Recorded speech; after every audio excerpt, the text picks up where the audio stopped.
Hello दोस्तों, इस video में आपका स्वागत है। इस वीडियो में हम लोग क्या पढ़ेंगे? प्राचीन भारतीय इतिहास के स्रोत। ठीक है, देखिए चैप्टर का नाम क्या है? प्राचीन भारतीय इतिहास के स्रोत। ये क्या है? ये ओल्ड एनसीईआरटी है। ठीक है, जो आपके एग्जाम के लिए बहुत ही इंपॉर्टेंस हो सकता है। चलिए शुरुआत करते हैं। स्थूल रूप से प्राचीन भारत के इतिहास के स्वरूप में दो मुख्य श्रेणियां वर्गीकृत किया जा सकते हैं। पहली वे है साहित्यिक और दूसरा पुरातात्विक। ठीक है, याद कीजिएगा, एक क्या हो गया? लिटरेचर हो गया, और एक क्या हो गया? पुरातात्विक हो गया। साहित्यिक स्रोत क्या बोला जाता है? वैदिक, संस्कृत, पाली, प्राकृतिक और अन्य साहित्य को तथा इसके अलावा विदेशों द्वारा लिखा गया वृत्तांत को भी क्या इसमें शामिल किया गया है। यानी साहित्य स्रोत में क्या हुआ? जो भी किताब लिखा गया है, चाहे वह वैदिक, संस्कृत, पाली, प्राकृत, अनेक भाषाओं में लिखा गया है, इसके अलावा जो विदेशी उपन्यास भी लिखे होंगे, ठीक है, वो भी क्या कहलाएंगे? साहित्य इतिहास के स्रोत में कहलाएंगे। चलिए पढ़ते हैं अब क्या बोल रहा है। प्राचीन भारत के इतिहास में पुनर्निर्माण करने के लिए हमारे पास विविध प्रकार के स्रोत हैं। स्थूल रूप प्राचीन भारत के इतिहास के स्रोत को दो मुख्य श्रेणियों में वर्गीकृत किया जा सकता है। पहला साहित्यिक है ना, साहित्यिक, और दूसरा पुरातात्विक। साहित्यिक स्रोतों में वैदिक, संस्कृत, पाली, प्राकृत, अन्य साहित्य को तथा इसके अलावा विदेशियों के द्वारा लिखे गए वृत्तांतों को भी शामिल किया जा सकता है। पुरातत्व के स्थूल शीर्ष में अंतर्गत हम पुरालेखों, सिक्कों और स्थापत्यों, अवशेषों, पुरातत्वीय अन्वेषणों तथा उत्खननों को विचार कर सकते हैं, जिनसे नई जानकारी के नए मार्ग प्रशस्त हुए हैं। चलिए आगे। यानी जो प्राचीन हिस्ट्री, मतलब जो प्राचीन हिस्ट्री, प्राचीन हिस्ट्री को दो कैटेगरी में बांटा गया है। मतलब जानने के लिए एक साहित्य हो गया, दूसरा पुरातात्विक होगा। साहित्य में जो भी किताब लिखा गया वो सब होगा, जो अनेक भाषा में लिखा गया। और पुरातात्विक क्या होगा? जो भी बिल्डिंग हो वो सब क्या होता है? इतिहास को जानने का सोर्स होता है। अब बोल रहा है साहित्य स्रोत में भारत के इतिहास के लिए प्राचीन भारतीय साहित्य के विश्वसनीयता के बारे में बहुत वाद विवाद रहा है। यह मत प्रकट किया जा सकता है कि अधिकांश भारतीय साहित्य का स्वरूप धार्मिक है। भारतीय द्वारा पुराणों और महाकाव्यों में जैसे जिस साहित्य के इतिहास में होने का दावा किया जाता है, उनमें घटनाओं को, राजाओं की कई निश्चित तिथियां नहीं दी गई है। बहुत से उत्कीर्ण लेखों, सिक्कों और स्थानीय वृत्तांतों से इतिहास लेखन के कुछ परिवर्तनों का संकेत अवश्य मिलता है। पुराणों और महाकाव्यों में इतिहास के प्रारंभिक तत्व सुरक्षित है। हमें राजाओं की वंशावली और उपलब्धियों की जानकारी मिलती है, लेकिन कालक्रम के अनुसार उनका विन्यास करना कठिन है।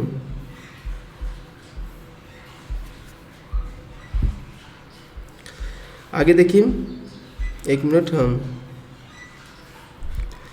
बार व्याकरणिक प्रयोग की दृष्टि से बिल्कुल भिन्न है। इसके उच्चारण का एक सुनिश्चित ढंग है जिसमें किसी भी अक्षर विशेष पर बल दिया जाता है, अर्थात पूर्णता बदल जाता है। इसी कारण से वेदों के उच्चारण ढंग में सुरक्षित और असंरचित करने में विस्तृत विधियाँ तैयार की गई है। घन, जटा, पाठ के अन्य प्रकारों में हम न केवल मंत्र का अर्थ निर्धारित कर सकते हैं, बल्कि उसमें मौलिक तान स्वर सुन सकते हैं, जिनमें क्या बोल रहा है? जिनके उनका गायन हजारों वर्ष पहले गाया जा सकता है, मतलब किया जाता है। इन्हीं पाठ के पद्धतियों के कारण वेदों में कोई प्रक्षेपण करना संभव नहीं है। हम वेदों को राजनीतिक इतिहास का कोई खास सीन नहीं ढूंढ सकते, लेकिन उनसे हमें वैदिक काल की संस्कृति और सभ्यता की विश्वसनीय झलक मिलती है। बोल रहा है वेदों को उपयुक्त रूप से समझने के लिए 6 वेदांग तैयार किए गए हैं। ये शिक्षा, कल्प, व्याकरण, निरुक्त, छंद, ज्योतिष। प्रत्येक वेदांग के बारे में विश्वसनीय साहित्य का विकास हुआ है, जो सूत्र रूप में है। यह गद्य में अभिव्यक्ति का एक बहुत ही यथार्थ और सुरक्षित रूप है, जो प्राचीन भारतीय द्वारा विकसित किया गया है। संस्कृत के महान व्याकरण पाणिनि के 8 अध्याय, जिसके 8 अध्याय हैं, सूत्रों के लिखने में इसमें उत्कृष्ट कला का चरम परिणति जिसमें प्रत्येक अध्याय बड़े सुनिश्चित रूप से परस्पर गुंथा हुआ है। वेदों के अलावा ब्राह्मणों, आरण्यकों और उपनिषदों का भी वैदिक साहित्य में शामिल किया गया है। इन्हें उत्तरवर्ती वैदिक साहित्य कहा गया था। ब्राह्मण ग्रंथों में वैदिक कर्मकांडों का विस्तार पूर्वक निरूपण किया गया है। बोल रहा है आरण्यक ग्रंथों और उपनिषदों में विभिन्न आध्यात्मिक और दार्शनिक समस्याओं के बारे में चर्चा की गई है। पुराण, जिसकी संख्या 18 है, मुख्यतः ऐतिहासिक विवरण है। ऐतिहासिक अध्ययन की 5 शाखाएं पुराणों की विषय वस्तु बनाती हैं। सर्ग, सृष्टि की उत्पत्ति, प्रतिसर्ग, सृष्टि का प्रतिवर्तन, प्रतिविकास, मनवंतर, वंश, ऋषियों के वंशावली, वंशानुचित, कुछ चिन्हों में पात्रों की जीवनियाँ, बाद में तीर्थों और उनके महात्म वर्णन को भी इसमें शामिल किया गया है। 2 महाकाव्यों अर्थात रामायण और महाभारत का उपयोग भी स्रोत के रूप में किया जा सकता है। सामान्य रूप से यह माना गया है कि इन ग्रंथों के निरंतर प्रक्षेपांश जोड़े जाते हैं। जैन और बौद्ध साहित्य प्राकृत और पाली भाषाओं में लिखा गया है। प्राकृत संस्कृत भाषा का एक रूप है जो प्रारंभिक जैन साहित्य का अधिकांश इसी भाषा में लिखा गया है। पाली प्राकृत भाषा का एक रूप समझा जा सकता है जिसका चलन मगध में था। अधिकांश प्रारंभिक बौद्ध साहित्यों में इस भाषा का लिखा गया है। बौद्ध भिक्षुओं के साथ यह भाषा श्रीलंका में पहुंची और यहाँ जहाँ यह एक जीवित भाषा है। अशोक के शासनादेश में इसी भाषा का, चूँकि आधुनिक इतिहासों में पुराणों के वर्णित अधिकतर राजवंशों में नकार दिया गया है। महावीर और बुद्ध ऐतिहासिक व्यक्तित्व माना गया है, इसलिए पुरानी राजवंशों में केवल इन भागों को ही स्वीकृत किया जा गया है जिनकी अनुपूर्ति और पुष्टि बौद्ध और जैन साहित्यों में किया गया है। जातक कथाओं में नाम से प्रसिद्ध बौद्ध कृतियों में भी कुछ ऐतिहासिक महत्व दिया गया है क्योंकि उनका संबंध बौद्ध के पूर्व जन्मों से है। ऐसी 550 अधिक कथाएं हैं जो जैन साहित्य के कुछ ऐसी सूचनाएं शामिल जिसमें हमें भारत के विभिन्न क्षेत्रों में इतिहास का पुनर्निर्माण करने में सहायता मिलती है। धर्मसूत्रों और स्मृतियों सर्वसाधारण और शासकों के नियम और विनियम निहित है। आधुनिक अवधारणाओं के रूप में इन्हें प्राचीन भारतीय राज्य व्यवस्था का समाज के लिए संविधान और विधि पुस्तकों के नाम से दिया जा सकता है। इन्हें धर्मशास्त्र कहा जाता है। इनका संकलन 600 ईस्वी से लेकर 200 ईस्वी पूर्व के बीच हुआ है। इनमें मनुस्मृति सबसे प्रसिद्ध है। कौटिल्य का अर्थशास्त्र जो राजतंत्र संबंधित है मौर्य की कलाओं में लिखा गया। इस पुस्तक 15 अध्यायों में विभाजित है। विभिन्न अध्यायों में राज्य व्यवस्था, वर्ण व्यवस्था, समाज के विभिन्न विषयों के बारे में है। यह प्रतीत होता है कि कौटिल्य द्वारा 4वीं शताब्दी ईस्वी में अर्थशास्त्र का अंतिम संस्करण लिखे जाने से पहले राजतंत्र के बारे में लेखनी और शिक्षा देने की परंपरा विद्यमान थी, क्योंकि कौटिल्य इस क्षेत्र में अपने पूर्ववर्ती लेखकों के प्रति अपना आभार प्रकट किया है। अब बोल रहा है विशाखा दत्त द्वारा लिखित नाट्य मुद्रा राक्षस भी समाज और संस्कृति की झलक देखने में मिलती है। कालिदास के नाटक है मालिका निग्मित्र पुष्यमित्र शुंग के शासनकाल में कुछ घटनाओं में आधारित है। शुंग वंश के उदय मौर्य वंश के बाद हुआ था। भास और क्षुद्रक ऐसे कवि हैं जिन्होंने ऐतिहासिक घटनाओं में आधारित नाटक लिखे। बाणभट्ट ने कृति हर्षचरित बहुत सी ऐतिहासिक तथ्यों पर प्रकाश डालती है जिनकी जानकारी हमें अन्यथा प्राप्त होती है। वाक्यपति से कनौज के राजा ईश्वरमन के करनामों पर आधारित गौडवाहर नामक पुस्तक लिखी है, याद रखिएगा। इस प्रकार बिल्हन द्वारा रचित विक्रम देवचरित के उत्तरवर्ती चालुक्य नरेश विक्रम द्वितीय के विजय आह्वानों का वर्णन किया है। इसी तरह विभिन्न राजाओं के जीवन में आधार पर लिखी गई कुछ अन्य रचनाएं हैं जिन्हें प्रमुख रूप से जैन सिख की कुमार पालीचरित, हेमचंद्र का कुमार पालीचरित अथवा द्वाश्रम महाकाव्य, न्यायचंद्र और हमीर काव्य, पद्मगुप्त और याद रखिए सब संस्कृत में लिखा हुआ है। तो इसके अलावा क्या बोल रहा है पृथ्वीराज भी बहुत फेमस ग्रंथ है। किंतु कल्हण द्वारा लिखित राजतरंगी नामक ऐतिहासिक ग्रंथ इतिहास लेखन के सर्वोत्तम उदाहरण है जिसकी प्रशंसा आधुनिक इतिहासों के द्वारा इतिहासकारों द्वारा की जाती है। ऐतिहासिक अनुसंधान से उसके व्याख्यात्मक तरीके ऐतिहासिक तथ्यों के निष्पक्ष प्रस्तुतिकरण के कारण उसे आधुनिक इतिहास के बहुत ही अधिक सम्मान प्राप्त है। संगम साहित्य में दक्षिण भारत के बहुत से राजाओं और राजवंशों का वर्णन किया गया है।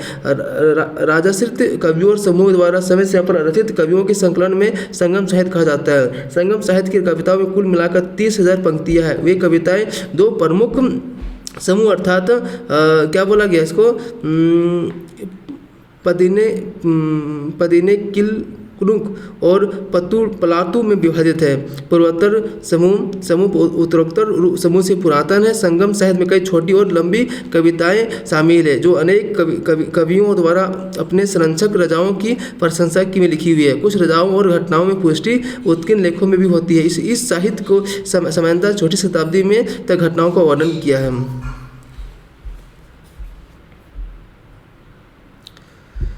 विदेशी विवरण। प्राचीन भारत इतिहास में हमारी बहुत सी जानकारी हमें विदेशों की ऋणी है। कई विदेशी उत्कीर्ण लेखों जैसे डेरेसियस के लेखों भारत में उल्लेख है।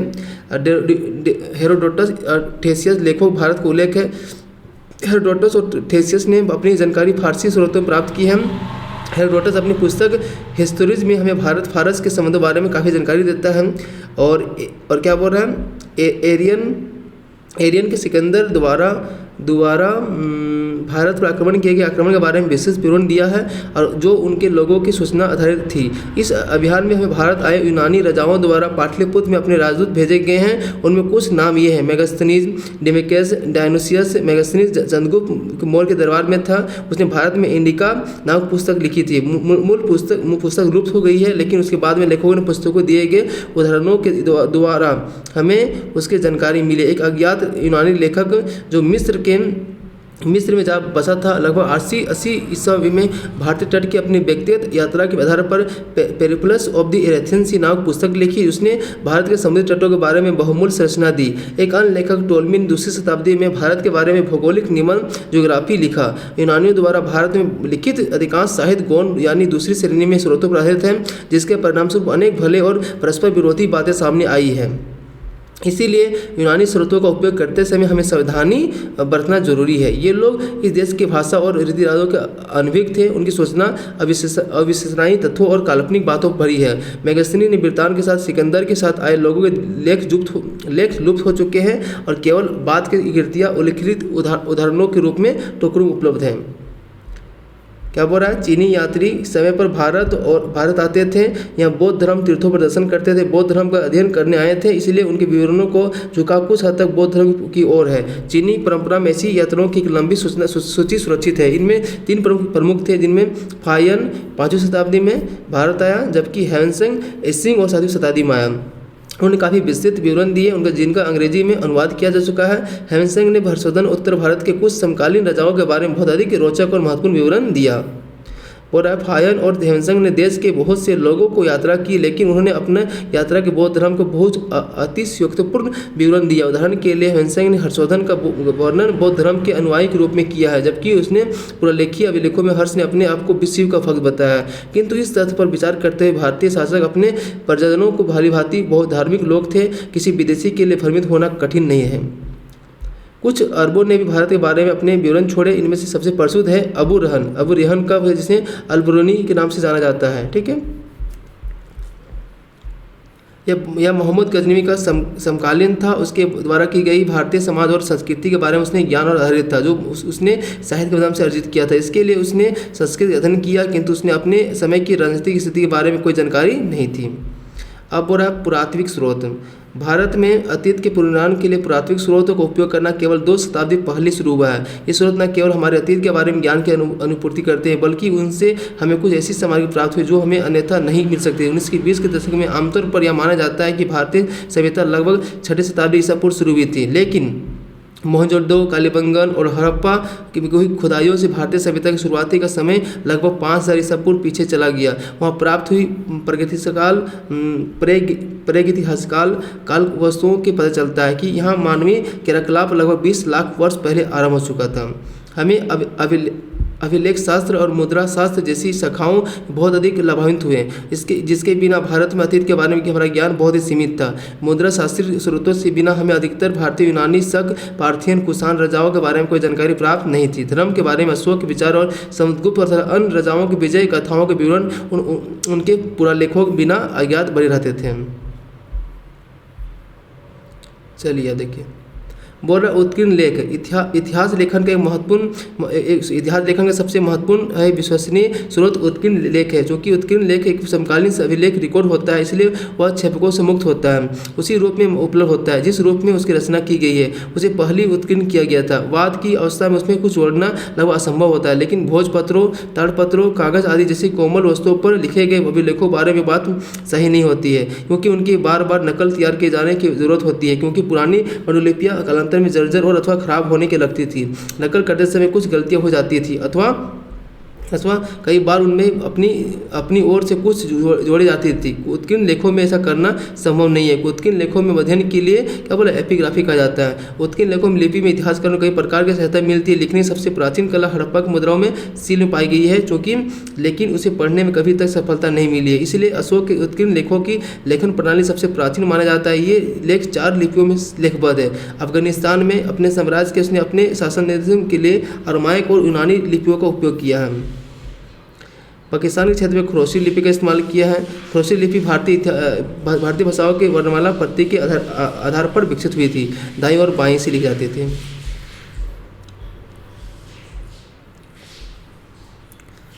उत्तरांचल में कलसी से लेकर दक्षिण में मैसूर तक फैले अशोक के साम्राज्य में ब्राह्मी लिपि का प्रयोग हुआ है। अशोक के बारे में उत्तरवर्ती शताब्दी के राजाओं द्वारा लिखी गई लिपि अपनाया गया है। ब्राह्मी लिपि के बारे में अधिक दिलचस्प बात यह है कि उसके अलग अलग अक्षरों को प्रत्येक शब्दावली में संशोधित किया जा सकता है। इस प्रकार के भारत के सभी लिपियों का विकास हुआ है, जिसने दक्षिण की ओर तमिल, तेलुगु, कन्नड़, मलयालम लिपियों, उत्तर नागरी, गुजराती, बांग्ला आदि लिपियों के बहुत शामिल हैं। अलग अलग अक्षरों में संशोधन करने का एक लाभ हुआ है कि उसे मोटे तौर पर यह पता लगाना संभव हो गया कि उत्कीर्ण लेख किस काल में अथवा किस शताब्दी में अंकित किया गया। लिपियों के विकास में अध्ययन के पूरा लिपियुद्धता कहा जाता है, किंतु समय बीतने के साथ अपनी प्राचीन लिपियों को भारतीय रुचि समाप्त हो गई थी और इसलिए वे अपने लिखित इतिहास के अधिकांश भाग भूल गए। 18वीं शताब्दी में अंतिम भाग में पूरा लिपि अध्ययन करना शुरू हो गया कि 10वीं शताब्दी तक उत्कीर्ण लेखों में कुछ कठिनाई के साथ पढ़ा जा सकता, लेकिन इससे कोई पहले की पूरा लिखों या अर्थ लगाना आसान नहीं था। कुछ पश्चिमी विद्वानों ने बहुत परिश्रमी करके बहुत सावधानीपूर्वक वर्णों की सरणियाँ तैयार की, लेकिन अशोक के समय की वर्णमाला पूरी तरह से तैयार करने में श्रेय जाता है जेम्स फ्रेमसेप को जाता है, जिसने 1737 में पूरा किया था। इसके बाद पुरालेखों का अध्ययन करना एक आप में एक अलग विषय बन गया था। पुरालेखन सामग्री में मामले में भारत विशेष रूप से समृद्ध है। अशोक के शिलालेख में अपने आप में एक अलग श्रेणी में उसके शासनकाल में विभिन्न वर्षों में उत्कीर्ण किए गए उन्हें राजादेश या शासनदेश कहा जाता है, क्योंकि राजा के आदेशों को अथवा उससे इच्छा के रूप में प्रजा के लिए प्रस्तुत किए गए थे। उसके अशोक की छवि और उसके व्यक्तित्व की झलक एक परोपकारी राजा के रूप में मिलती है, जिसने न केवल अपनी प्रजा के लिए बल्कि समूची मानव जाति के कल्याण के लिए चिंता की। बोराज शिलालेखों से पता चलता है कि भारतीय यूनानी शक, क्षत्रप, कुषाणों राजाओं ने दो अथवा 3 शताब्दी के भारतीय नाम अपना लिया था। इन शिलालेखों में यह पता चलता है कि वे किसी अन्य भारतीय की तरह सामाजिक और धार्मिक कल्याण में कार्य करते थे। शिलालेखों में संस्कृत का प्रयोग किया गया है। रुद्रमन जूनागढ़ शिलालेख में 2वीं शताब्दी मध्य में लेखों में लिखा गया पार्जन संस्कृत शब्द के प्राचीन उदाहरण प्रस्तुत समझा जाता है। गुप्त काल में संस्कृत को एक प्रमुख स्थान मिलना शुरू किया गया है। इलाहाबाद में एक स्तंभ पर उत्कीर्ण लेख में शब्दगुप्त की उपलब्धियों का सारांश दिया गया है। एक में उत्कीर्ण लेख के आधार पर में एक महान गुप्त नरेश भारत के इतिहास में अज्ञात बना रहता है। गुप्त काल में अधिकतर पुरालेखों में वंशावलियों का वर्णन है। आगे आने वाली राजवंशों का प्रयोग इस प्रकार होने लगा। इन लेखों में अपनी विजय और अपने पूर्वजों की उपलब्धियों में अपने पौराणिक मूल का विवरण देते थे।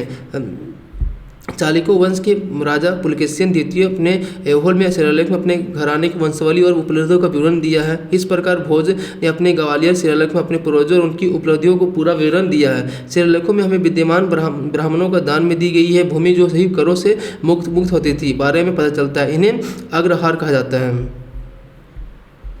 सिक्के ज्ञान की उस शाखा को जिसमें सिक्कों का अध्ययन किया जाता है उसे मुद्रा शास्त्र यानी न्यूमेस्टिक कहा जाता है। इसे भारत के इतिहास में पुनर्निर्माण का सबसे अधिक महत्वपूर्ण स्रोत समझा जाता है। पहला स्थान उत्कीर्ण लेखों का है। लाखों सिक्के प्राप्त हुए जो भारत और विदेशी संग्रहालयों में संग्रहित है। सिक्के अधिकतर एक साथ बड़ी संख्या प्राप्त होते थे जो खेतों के खोदते समय अथवा इमारतें, सड़कों आदि के निर्माण में नींव की खुदाई करते समय पाए जाते थे। सुनियोजित उत्खननों के दौरान पाए गए सिक्कों की संख्या कम है लेकिन बहुमूल्य है, क्योंकि उनके कालक्रम और सांस्कृतिक संदर्भ में सही निर्धारित किया जा सकता है। सबसे पहले सिक्कों जिन्हें आहत सिक्के या पंचमार सिक्के कहा जाता है चांदी और तांबे के थे। कुछ सोने के आहत सिक्के मिले हैं लेकिन वे बड़े दुर्लभ हैं, उनकी प्रमाणिकता संदिग्ध है। इसके बाद भारतीय, यूनानी और हिंद यवन सिक्के हैं। ये भी चांदी और तांबे की है, कोई सोने के भी है। कुषाणों ने अधिकांशतः सोने और तांबे के सिक्के चलाए हैं। गुप्त सम्राट ने अधिकतर सोने और चांदी के सिक्के जारी किए, लेकिन सोने के सिक्के काफ़ी संख्या में। पंचमार्क सिक्के भारत के प्राचीन सिक्के हैं। उन पर केवल प्रतीक अलग अलग अंकित पंच किया गया है, जो कई बार किसी दूसरे प्रतीक अंकित हो गया है। इससे सिक्के समूचे देश में तक्षशिला के मगध तक है, मगध के फैसूर तक है, दूर दक्षिणा से मिले हैं। उन पर कोई शब्द अथवा लेख अंकित नहीं है। भारतीय यूनानी सिक्कों पर बड़ी सुंदर कलात्मक आकृतियाँ देखने में मिलती है। कुछ उनके मुख्य भाग पर राजा की तस्वीर अथवा उसकी आवाज आकृति वास्तविक उपस्थित होती है। सिक्कों के पृष्ठ भाग पर किसी देवता की मूर्ति अंकित होती है। इन सिक्कों में द्वारा के उन 40 से अधिक भारतीय यूनानी शासकों पर चलता है, जिन्होंने भारत में उत्तर पश्चिम के छोटे क्षेत्र पर शासन किया था। हमें उन अनेक शक पार्थियन राजाओं को पता चलता है, जिनके बारे में हमें अन्य किसी स्रोत की कोई जानकारी नहीं मिलती है। कुषाणों ने अधिकतर सोने के सिक्के और कई तांबे के सिक्के भी चलाए हैं, जो उत्तर भारत के बिहार तक अधिकांश भागों में पाए गए हैं। उन पर आरंभ से ही भारतीय प्रभाव दिखाई देता है। बीम कैटफाइसिस के सिक्कों पर बेल के पार्श्व के खड़े शिव की आकृति अंकित है। इन सिक्कों पर अंकित राजा अपने उल्लेख महेश्वर तथा शिव के भक्त रूप में किया है। कनिष्क, हुविक, वासुदेव आदि सभी के सिक्कों में यह लेख अंकित है। कुषाणों सिक्कों में बहुत फारसी और ईरानी और यूनानी देवताओं के अलावा अनेक भारतीय देवताओं की आकृतियाँ दर्शाई गई हैं। ऐसा प्रतीत होता है कि सिक्कों में टंकन के मामले में गुप्त वंश के राजाओं कुषाण की अनुसरण करते थे। उन्हें अपने सिक्कों के पूरी तरह से भारतीयकरण कर दिया था। सिक्कों के मुख्य भाग पर राजाओं को सिंह अथवा गेंडे का शिकार करते हुए धनुष अथवा परशु पकड़े हुए दिखे। कोई वाद्य यंत्र बजाते हुए अथवा अश्वमेध क्रिया करते हुए दिखाया गया है। देखिए, पुरातात्विक स्मारक और उत्खनन और अन्वेषण। पुरालेखीय और मुद्रा शास्त्रीय स्रोतों के अलावा ऐसे बहुत से अन्य पुरातन अवशेष हैं जो हमारे अतीत के बारे में बहुत कुछ बताते हैं। समूचे देश में गुप्त काल में लेकर हाल के समय में मंदिरों और मूर्तियाँ पाई जाती है। इसमें भारतीय स्थापत्य और उनकी कला के इतिहास की जानकारी मिलती है। उन्होंने पश्चिमी भारत की पहाड़ियों में बड़ी बड़ी गुफाएं खोदकर मुख्यतः चेत और बिहार बनाए। चट्टानों के बाहर काटकर विशाल मंदिर बनाए, जैसे एलोरा का कैलाश मंदिर और मामल्लपुरम का रथ। खुदाई से हमें बहुत बड़ी संख्या में पत्थर, धातुओं की पक्की मीटे आकृति मिली, जो उस समय की कलात्मक क्रियाकलापों की कहानी कहती है। मोहनजोदड़ो और हड़प्पा के नगरों की खोज सर्वविदित है। इनकी खोज भारतीय संस्कृति और सभ्यता की पुरातना के 2000 वर्ष पीछे चली गई थी। कालीबंगन, लोथल, ढोलवीरा, राखीगढ़ी आदि स्थलों में बाद में कुछ खोजों में इस सभ्यता का पता गुजरात, महाराष्ट्र, हरियाणा, पंजाब, राजस्थान, उत्तर प्रदेश तक होने का पता चलता है। 1500 ईस्वी से 600 ईस्वी तक काल को भारतीय इतिहास का अंधकार युग कहा जाता था, क्योंकि इस काल में कोई भी अधिक जानकारी प्राप्त नहीं था। 1950 के दशक में काले और लाल रंग के बर्तनों चित्रित धूसर बर्तनों वाली संस्कृति, मालवा और जोरवा संस्कृति की पुरातात्विक खोजों में कालक्रम में संबंधी अंतरालों को नहीं बल्कि भौगोलिक अंतरालों को भरने में सहायता मिलती है। पुरातात्विक खोजों से हमें इस बात का पता चलता है कि भारतीय 8000 वर्ष पहले भेड़ों और बकरियों में पालतू बना लिया था और खेती शुरू कर दी थी। इसके अलावा लगभग 1600 ईस्वी पूर्व लोहे का नियमित रूप से इस्तेमाल होने लगा था। अब लास्ट बोल रहा है, इधर देखिए 1 मिनट। पुरातात्विक उत्खननों से बौद्ध काल, तक्षशिला, कौशाम्बी, काशी, अयोध्या, वैशाली, बोधगया आदि नगर प्रकाश में आए थे। कहा जाता है कि 6ठी शताब्दी ईसा पूर्व में बौद्ध तक्षशिला के अलावा अपने इनमें से बाकी क्षेत्र पाए गए। पराग इतिहास के क्षेत्र में किए गए इन अनुसंधानों पर चलता है कि ये इस उपमहाद्वीप में मानवीय गतिविधियों बहुत पहले अर्थात लगभग 20 लाख वर्ष पहले शुरू की गई थी। कश्मीर और नर्मदा घाटियों में ऐसे औजार और अवशेष मिले बताए जो इसके अलावा पुरातात्विक खोजों में पता चलता है कि भारत में शैल चित्रकला की परंपरा 12,000 वर्ष पहले अधिक पुरानी है। थैंक यू दोस्तों, वीडियो अच्छा लगा तो लाइक कर सकते हैं।